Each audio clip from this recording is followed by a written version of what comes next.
let's talk about how we reduce our inputs. Grant, have you used Holganix and experimented with your fertilizer rates? Yes, we have. So we've actually dropped our fertilizer rates pretty significantly in the last 3 years, especially.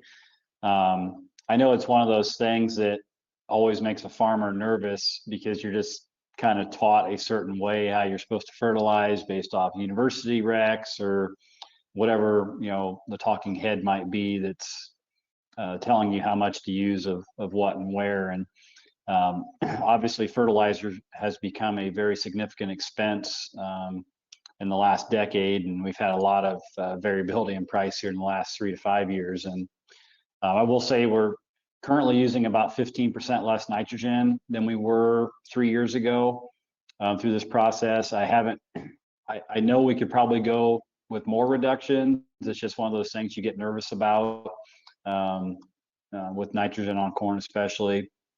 And actually we've switched to banded fertility on our P and K. So like pounds of P2O5, pounds of K2O, we're at about 50% of where we were 3 years ago.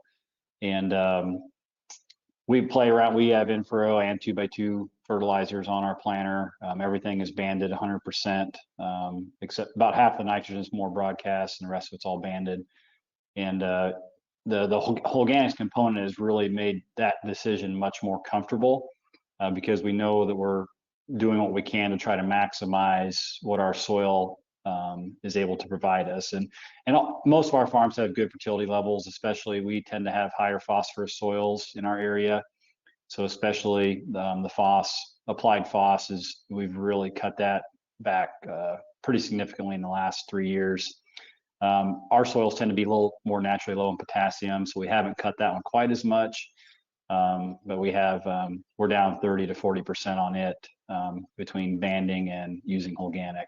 So it's like, as you said before, it's really a product that it's not necessarily a fertilizer, so to speak, but it's kind of taken a place in our fertilizer budget, and that's how we've paid for it, regardless of, obviously the yield benefits we know are there too, but we have it pretty much paid for, we feel, before we even harvest the crop.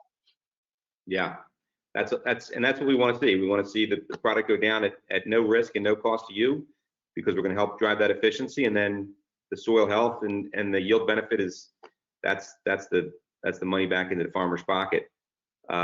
Dave Stark, if you're on the call, could you help us understand why microbes are helping reduce fertilizer? Oh boy, so in a sound bite that's tough, but essentially there's a couple of things that happen. First of all, the microbes, when you've got a healthy, active biome in the soil, they actually grab the fertilizer first. And that's a good thing because they live in the root zone. So we really minimize the waste. And as the microbes, frankly, eat each other as they grow and divide eating the fertilizer, they cycle the nutrients right back out to the plant. And that's what's happening. The microbes also are really good at mining the soil. So they can unlock that bound P and K and some of the micronutrients that the plant root just can't. And this is why plants feed microbes through root exudates, because the microbes do a really good job feeding the plant. Yeah, that was pretty good, Dave. Maybe there's 2 or 3 sound bites, but pretty good explanation. I'll put in a plug, and for more information, listen to the No-Till Farmer webinar next Tuesday. Yeah, where Dave's going to go really into the science of it all. Today we're kind of covering high level how our farmers are using it in the field, but Dave will go into a lot of the science on using any kind of microbial, not just our products, on that No-Till webinar. So we'll give you the links to those at the end here. And Jon Nelson, how about your journey towards fertilizer efficiency using Bio 800? Any feedback you have there? Yeah, absolutely. Like Grant, we've cut back the last 3 years quite significantly. And it's kind of interesting. Today I'm out in beautiful Deadwood, South Dakota, at an agronomy meeting last 2 days, and some really good speakers, and most of them are saying increase your biology and reduce your fertilizer. And so that plays into what we're talking about, doesn't it? So we probably went further ourselves than a lot of people would be comfortable. We have high levels of phosphorus and potassium.